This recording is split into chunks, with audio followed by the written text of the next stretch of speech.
أعوذ بالله من الشيطان الرجيم بسم الله الرحمن الرحيم.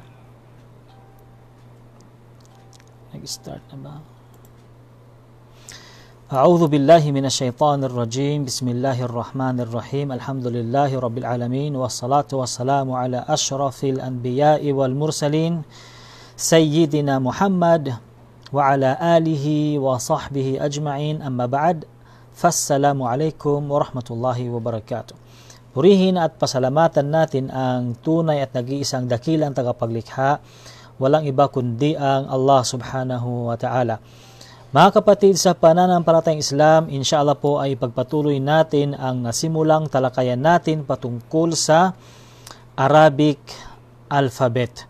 At yun nga po, noong nakaraang linggo ay nasimulan na natin ang ilan sa mga letra mula sa alif, ba, ta, tha, jim, ha at saka kha.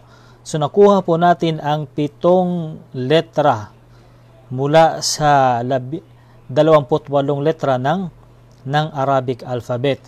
At alhamdulillah po ay nakuha na rin natin ang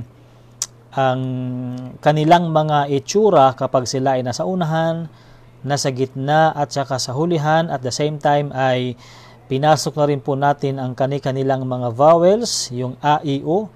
At the same time ay nagbigay din po tayo ng mga halimbawa kung ano ang kanilang magiging itsura kapag sila ay nasa unahan, sa gitna at saka sa hulihan. So muli po ay nais kong batiin ang lahat ng ating mga viewers sa online natin, sa live natin at sa ating Zoom program. So inshallah po ay pagpatuloy natin ang sumusunod na mga letters at inshallah po ay dadako tayo sa letrang dal. Okay, so bago yan ay bilang pagbabalik tanaw ay nais ko munang ibalik ang mga nakuha natin at yan nga po na makikita natin sa ating screen. Nakuha po natin ang alif. Okay, yung alif po nakuha natin at kung babasahin po natin a, i, u. Okay, ba, ba, bi, bu. Ta, ta, ti, tu. Tha, tha, thi, thu. Jim, ja, ji, ju. Ha, ha, hi, hu.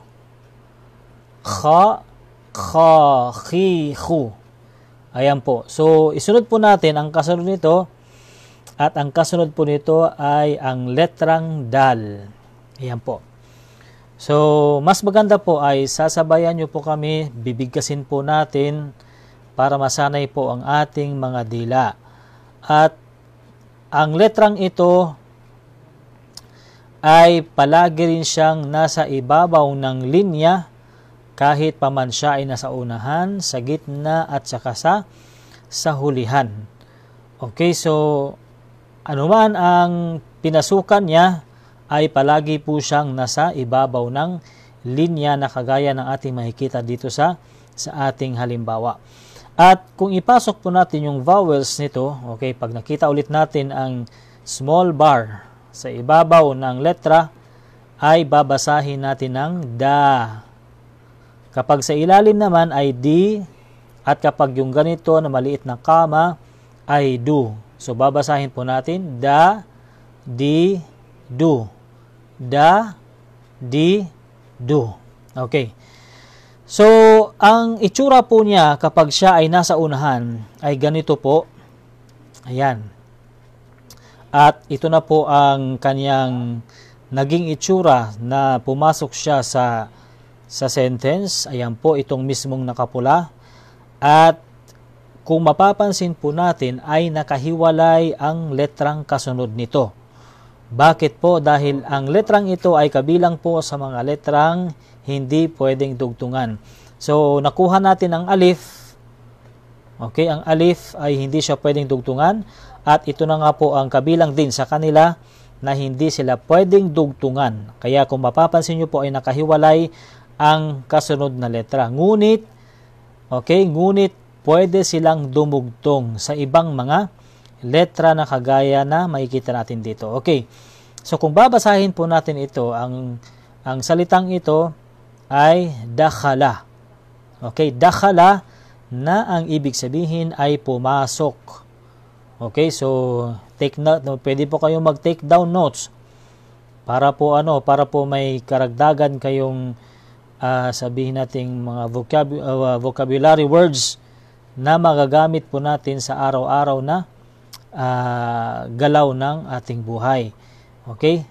So, gaya ng sinabi ko kanina, dito sa may gitna, okay, ito po ang naging itsura ng dal. Okay, dumugtong po siya dito sa letrang ito. Okay, sinabi natin kanina, hindi siya pwedeng dugtungan, ngunit pwede siyang dumugtong sa ibang letra na kagaya nito. Okay, kung babasahin po natin, dakhala yadkhulu. Dakhala yadkhulu.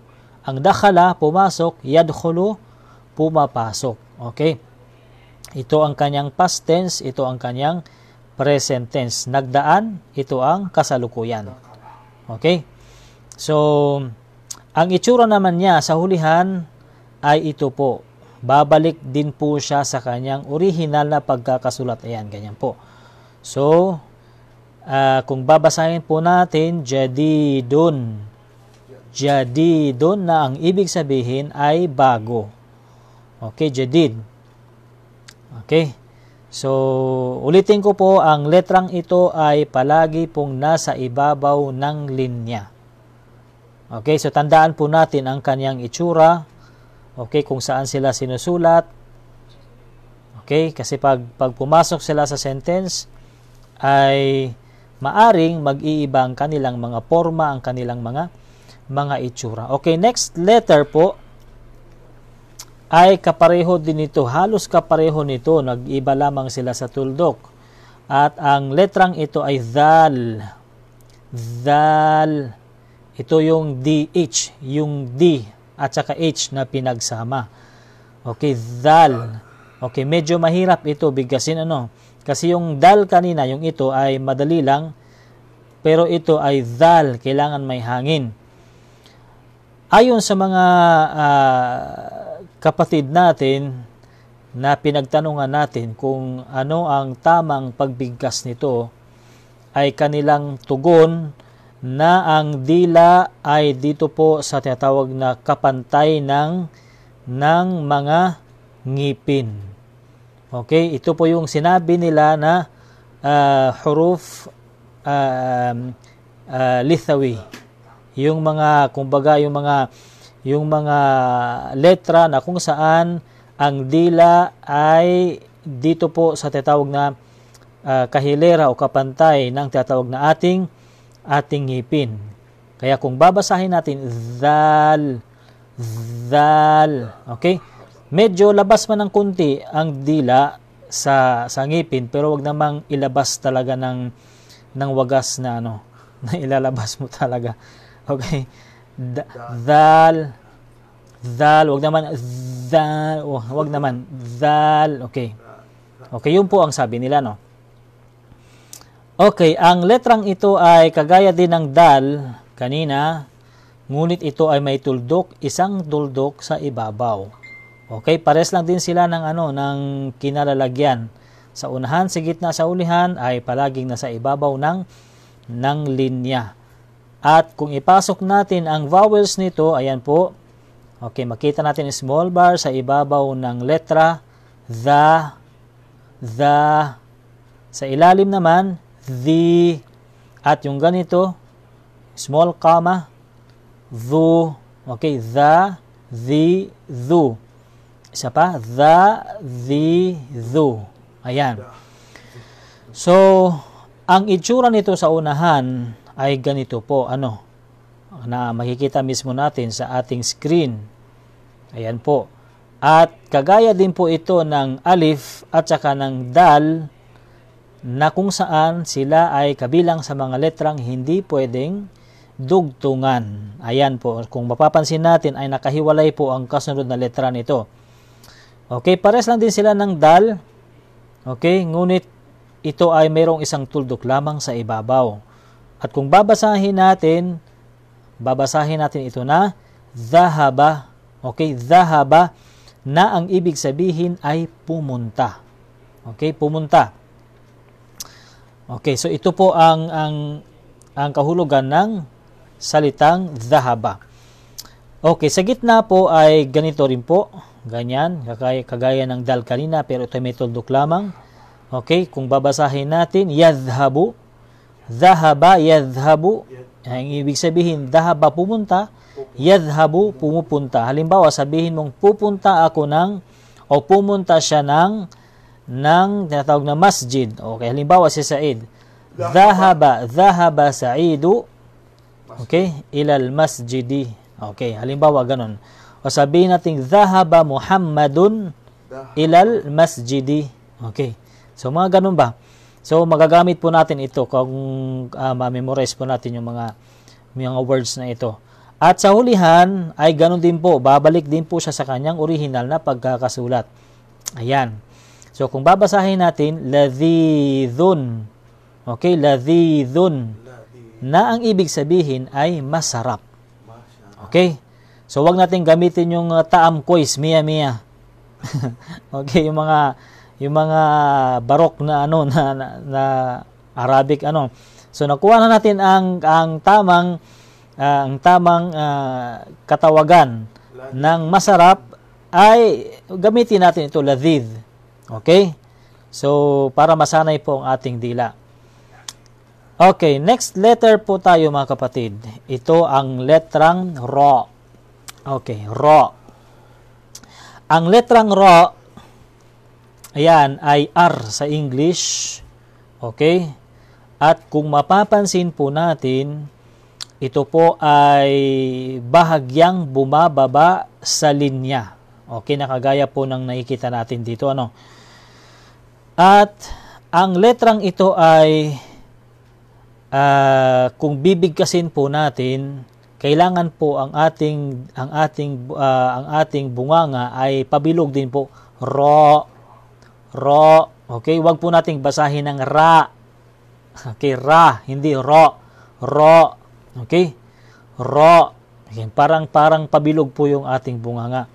So halimbawa, doon sa Suratul Fatiha, Ar-Rahmanir-Rahim. Ay, ganyan po. Kasi kung babasahin natin Ar-Rahmanir-Rahim, pangit pakinggan, di ba? Parang hindi kumpleto ang kanyang rekado. So kailangan po ibilog po natin yung ating mga dila, yung ating mga bunganga, kagaya nito, Ra. Okay? At kung makita po natin ang small bar sa ibabaw nito, babasahin natin ng Ra. Ay, Ra, hindi pala. Ra. Okay. Nagkamali tuloy ako. Ra. Nasanay kasi. Ra. Okay. Kapag sa ilalim naman ay Ri. Okay? Ri. O talagang manipis. Manipis talaga. Ri. Okay? At kung small comma sa ibabaw ay Ru. Okay? Makapal. Yung Ra, makapal. Yung Ri, manipis. At saka yung Ru ay makapal din. So, Ra, Ri, Ru. Ra, Ri, Ru. Ayan. So, ang Ra, mga kapatid, sa pananampalatayang Islam, ay kabilang din po ito sa mga letra na kung saan hindi pwedeng dugtungan. Ayan po. Na kagaya ng mapapansin nito, natin dito, ayan po, ang kasunod na letra ay humiwalay na naman sa kanya. Okay, kasi hindi siya pwedeng dugtungan. Okay, ilan na ba nakuha natin? Alif. Okay, dal, zal, ra. Okay, so 4 na po ang letra na nakuha natin na hindi pwedeng dugtungan. So, pwede nyo pong ilista yon para hindi po ninyo makalimutan. Alif, okay, dal, zal, ra. Okay. So, ang halimbawa nito, kung sa unahan siya ay ganito po. Okay, babasahin natin. Rama. Rama, nang ibig sabihin ay binato. Okay, sa gitna naman, ito po ang kanyang itsura, dumugtong siya dito. Okay, kasi sinabi natin kanina, hindi sila pwedeng dugtungan, ngunit pwede silang dumugtong. Okay, kaya kung kayo dumugtong siya dito. So, babasahin natin, yarmi, yarmi, Okay, rama, yarmi. Okay, ibig sabihin ng rama, binato, yarmi, binabato. Okay, at ang itsura naman ito sa hulihan ay babalik din po siya sa kanyang original na anyo na pagkakasulat nito, na kagaya ng ating makikita dito sa ating screen.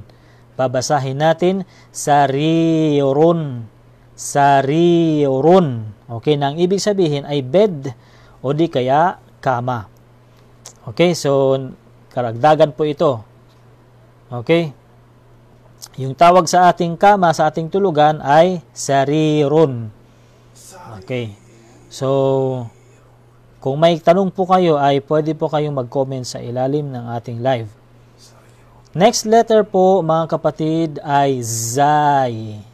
Okay, zay. Z. Okay?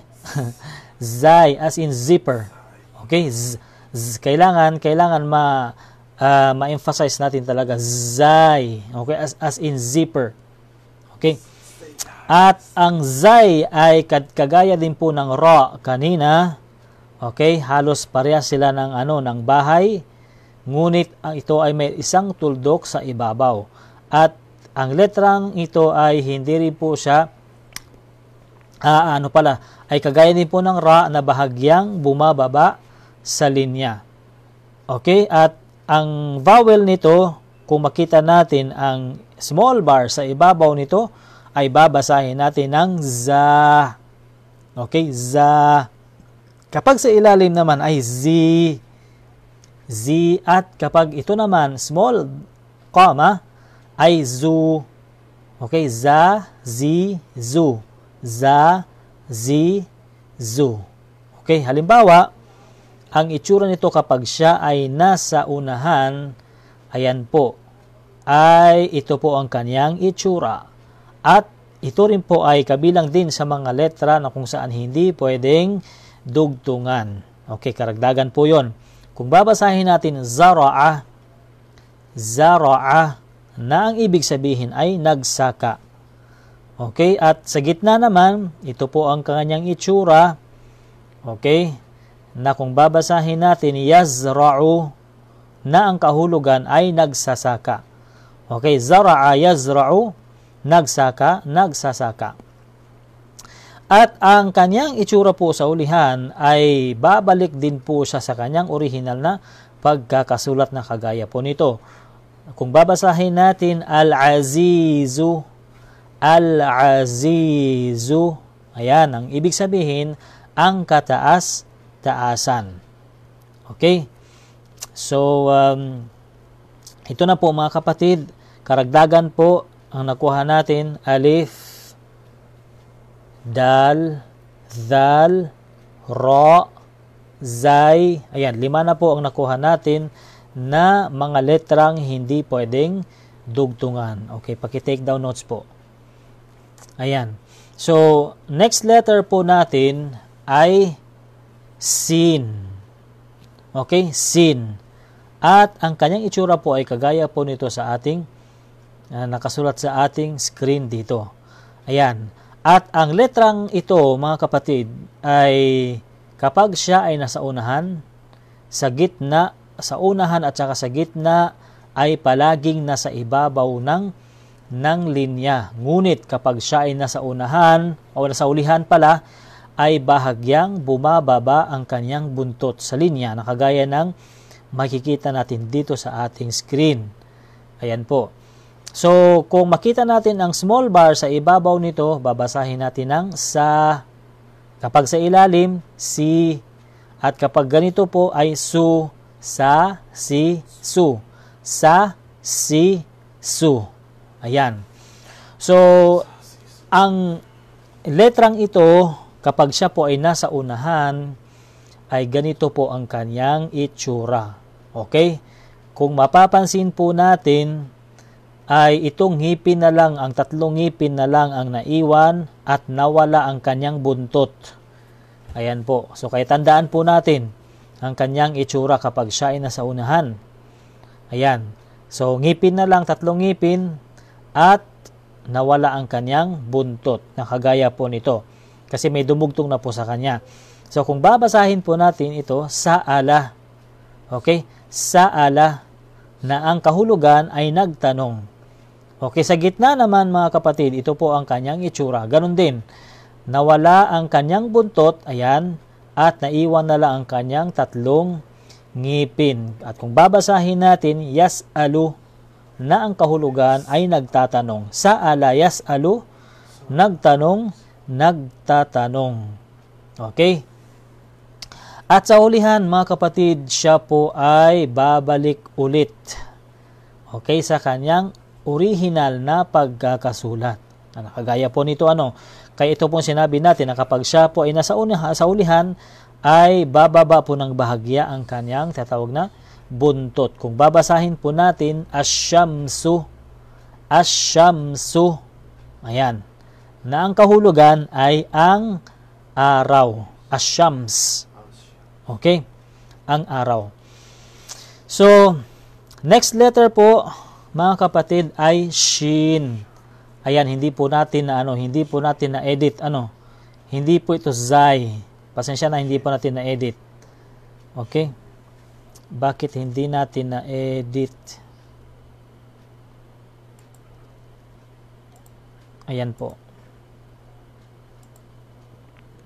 So, ang pangalan po nito, mga kapatid, ay ayan po, shin. Ayan. Okay, yan, shin. Okay, ang shin mga kapatid ay kagaya din po ng sin kanina, ito po. Okay, bakit hindi natin napalitan pala? Sorry. Sin pala ito, sin. Okay? Okay, nakagaya din po ng sin na kung saan ang kanyang itsura ay kagaya din po nito. Okay, may tatlong ngipin at saka may buntot at saka mayroong tatlong katawag na tuldok. Yung sin kanina ay wala po siyang tuldok. Ngunit ito ay meron siyang tuldok, kaya tandaan po natin. At ito po, ang letrang ito ay kapag siya ay nasa unahan at saka sa gitna, ay sila ay palaging nasa ibabaw ng linya. Ngunit kapag sila ay nasa ulihan, ay bababa ng bahagya ang kanilang mga buntot. Ayan. So, kung i-apply po natin yung vowels at makita natin ang small bar sa ibabaw nito ay siya. Okay? Siya, hindi ako. Siya. Siya. Ayan. Sa ilalim, she. Okay? At kapag ganito po, small comma, shu. Okay, babasahin po natin. Siya, she, shu. Siya, she, shu. Ayan. So, madali lang po. At ang kanyang itsura po kapag siya ay nasa unahan, ay kagaya din po ng binanggit natin kanina na tatlong ngipin na lang ang naiwan at mayroong tatlong tuldok. Ayan. Tandaan po natin yan. At kung babasahin po natin, syariba. Syariba na ang kahulugan ay uminom. Ayan. Okay. Okay. At kapag siya po ay nasa gitna, ang kanyang itsura po ay kagaya din po nito. Ayan. Yung tatlong ngipin na lang naiwan at saka mayroong dalawang tuldok o tatlong tuldok sa ibabaw nito. At kung babasahin natin, yashrabu. Yashrabu. Okay. Shariba. Yashrabu. Okay. Ibig sabihin, uminom, umiinom. Okay. Kung sabihin natin halimbawa, umiinom, okay, umiinom si Muhammad ng tubig. Ayan. So, kung halimbawa, sasabihin natin ng ganon, yashrabu Muhammadun al-ma'a. Ayan. So, hindi po moya. At saka hindi po anta-ishrab ma. Anta-ishrab moya. hindi po ganon. Ayan. So, magagamit po yan natin. At ang kaniyang itsura sa hulihan, ayan po, pasensya na po ulit. At nakalimutan na naman nating palitan ang letter. Okay, ang mahalaga ay ang shin at saka sin ay parehas lamang po ang kanilang itsura kapag sila po ay nasa hulihan. Ayan, ngunit may tatlong tuldok po ito sa ibabaw. Ayan, pasensya na po, talagang nakalimutan. Okay. So, ang sin at saka shin ay parehas po sila ng ng tinatawag na itsura. Okay, kung balikan po natin, ayan. Sin at saka shin, halos parehas, tuldok lamang. Tapos yung ra at saka yung zay, ayan, itong ra at saka zay ay parehas din, tuldok lamang sila, nagkaiba. Okay, next letter po natin mga kapatid ay ang letrang sod. Okay, sod. Sod. Okay. Yung itong letra na ito ay medyo may kahirapan. Medyo may kahirapan talaga ito. Okay, inaamin natin na medyo mahirap po talaga ito bigkasin. Sod. Sod. Okay? At ang letrang ito ay kagaya ni po ng sin, shin.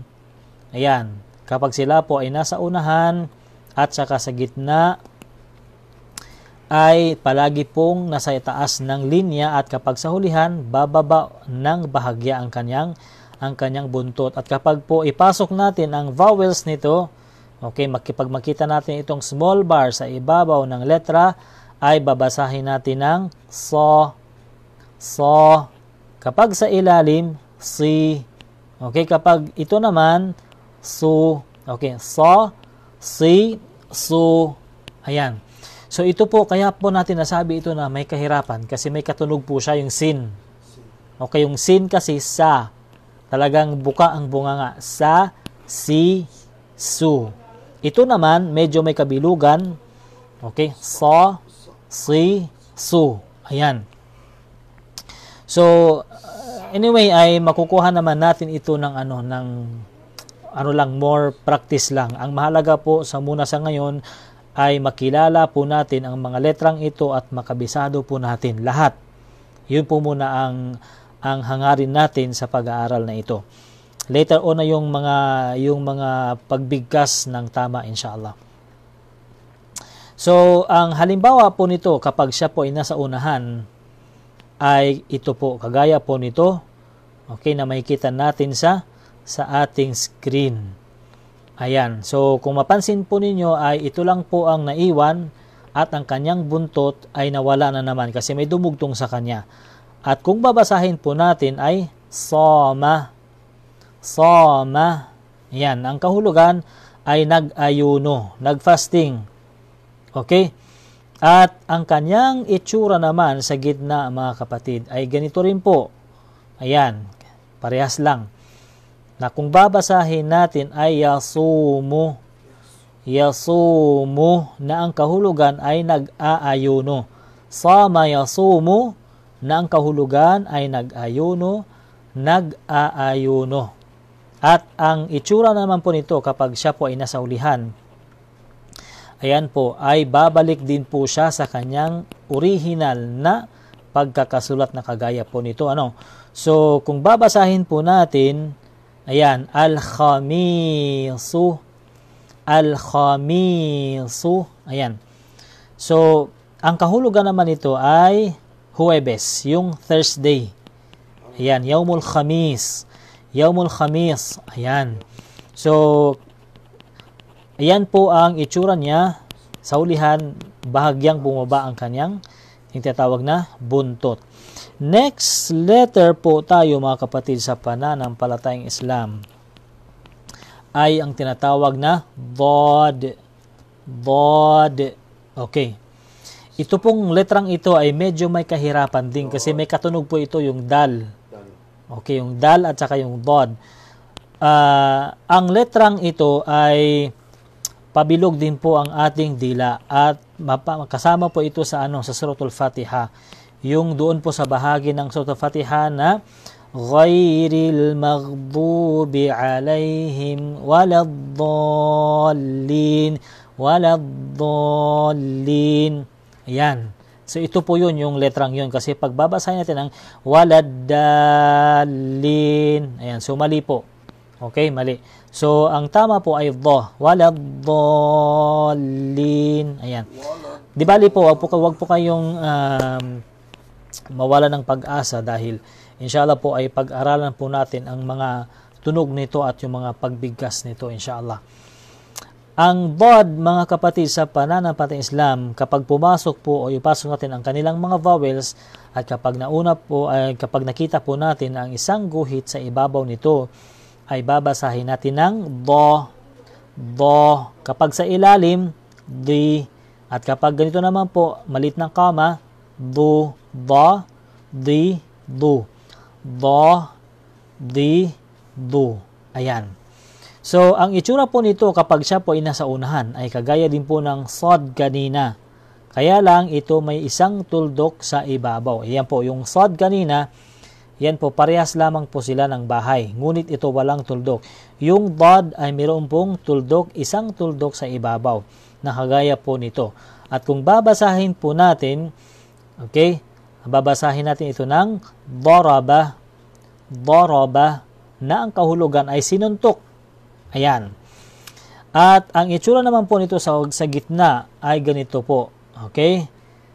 Okay, tandaan po natin na may tuldok, isang tuldok sa ibabaw nito. At kung babasahin natin, yadribu, yadribu. Okay, daraba, yadribu, na ang kahulugan ay sinuntok, sinusuntok.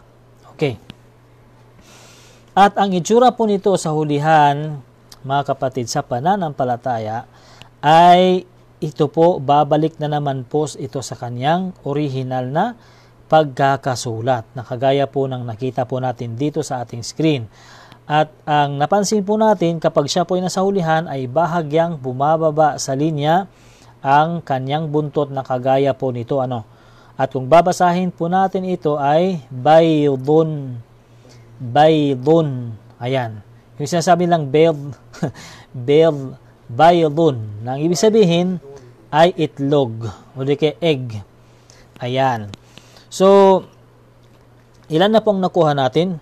Dal, zal, ra, zay, sin, shin, sod, at saka dod. Kung kaya ay inshallah hanggang dito na lamang po muna tayo. Tumigil po muna tayo dito para po makasabay ang ating mga brothers na mga baguhan sa Islam. Maging ang mga kapatid nating mga sisters, kung sila po ay sumusubaybay sa ating live, ay makakasabay din po sila.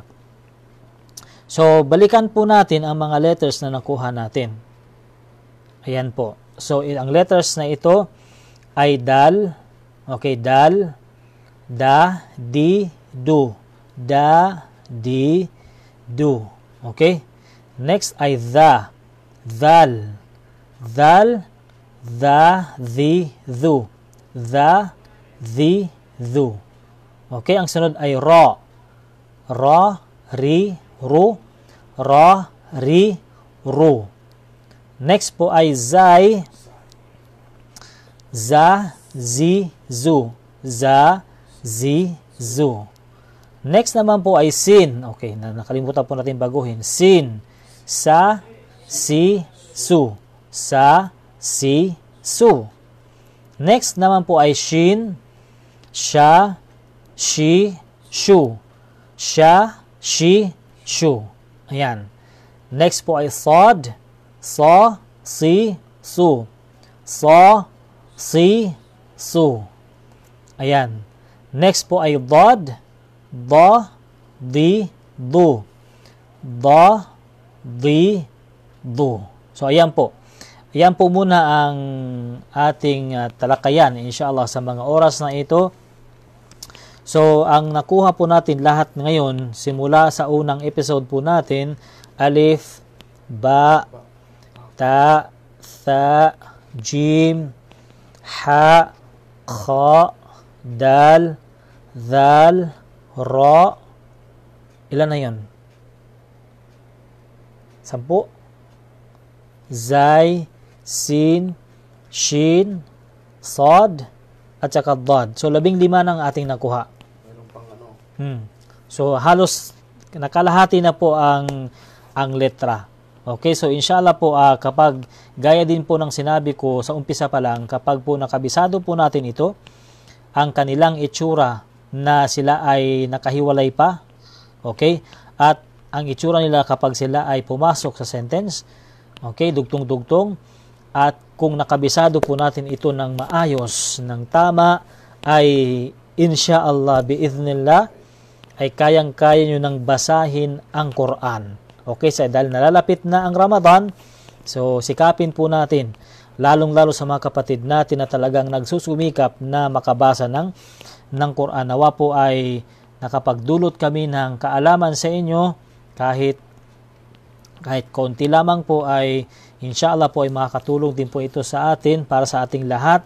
So mga kapatid sa pananampalatayang Islam, inshallah po ay wag po kayong magsawang sumubaybay sa amin, at wag po kayong magsawa sa pagsusumikap, lalong-lalo ito makabisado ang mga letters na ito mula sa alif hanggang sa dad na nakuha po natin. At upang sa ganon ay gaya nga po ng sinabi ko kanina, ay makabasa po tayo ng Quran, at the same time ay magkaroon tayo ng gantimpala sa pagbabasa nito. So maraming salamat po sa inyong mga kapatid sa pananampalatayang Islam. Hanggang dito na lamang po.